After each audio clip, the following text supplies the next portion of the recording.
জায়গা থেকে 10 নম্বর আসছিলাম আমরা এরকম শান্তিপূর্ণ আন্দোলন করার জন্য আমাদের কোটার জন্য, কিন্তু তারপর অন্য পাশ থেকে মিরপুর 1 যে রাস্তাটা ছিল ওই রাস্তা থেকে পুলিশ বাহিনী টিয়ারশেল মারা শুরু করলো, আমাদেরকে গুলি মারা শুরু করলো, তারা রাবার বুলেট যখন মারলো তারপর শিক্ষার্থীরা এরকম উত্তেজিত হয়ে গেল। প্রিয় ভাইয়েরা, আমরা এখানে আসলে গুলাগুলি করতে আসি নাই, আমরা মরতে আসি নাই, কোন রাজনৈতিক আমরা দল না, অথচ আমাদের শিক্ষার্থী ভাই যারা রয়েছে তাদেরকে বিভিন্ন রাজনৈতিক দল ত্যাগ জুড়ে আমাদেরকে অ্যারেস্ট করা হচ্ছে। কিন্তু কেন এর বিচার কোথায় যাবে? আজকে আমরা বক্তব্য দিচ্ছি, এমনও হতে পারে এমনও ভাই আছে আমাদেরকে বিভিন্ন ট্যাগ দিয়ে আমাদেরকে অ্যারেস্ট করে নেবে। গতকালের কর্মসূচি আপনারা অনেকেই দেখেছেন, রাজশাহী বিশ্ববিদ্যালয় থেকে শুরু করে বিভিন্ন জায়গায় ছাত্রদেরকে অ্যারেস্ট করা হয়েছে।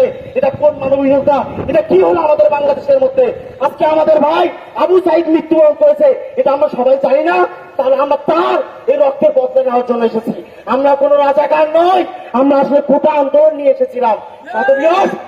আপনি একটা কথা চিন্তা করেন, আমরা যারা এরকম যারা এই যে বৃষ্টির জন্য সাইডে লুকায় গেছি, আসলে সাইডে লুকার ব্যাপারটা এটা ছিল না, এটা আমাদের ভাইয়ের যারা রক্ত ক্যাম্পাস চাইনি, যেখানে আমার ভাইয়ের বুক খালি করা হয়েছে, এরকম কোন ক্যাম্পাস চাইনি।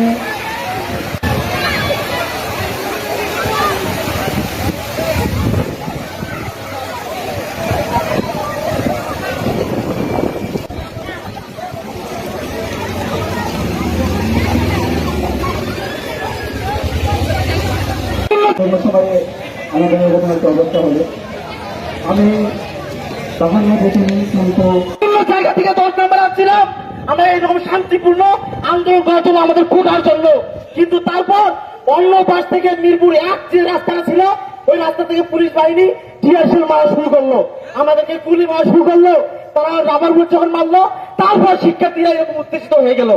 প্রিয় ভাইয়েরা, আমরা এখানে আসলে গুলাগুলি করতে আসি নাই, আমরা মরতে আসি নাই, কোন রাজনৈতিক আমরা দল না, অথচ আমাদের শিক্ষার্থী ভাই যারা রয়েছে তাদেরকে বিভিন্ন রাজনৈতিক দল ত্যাগ জুড়ে আমাদেরকে অ্যারেস্ট করা হচ্ছে। কিন্তু কেন এর বিচার কোথায় যাবে? আজকে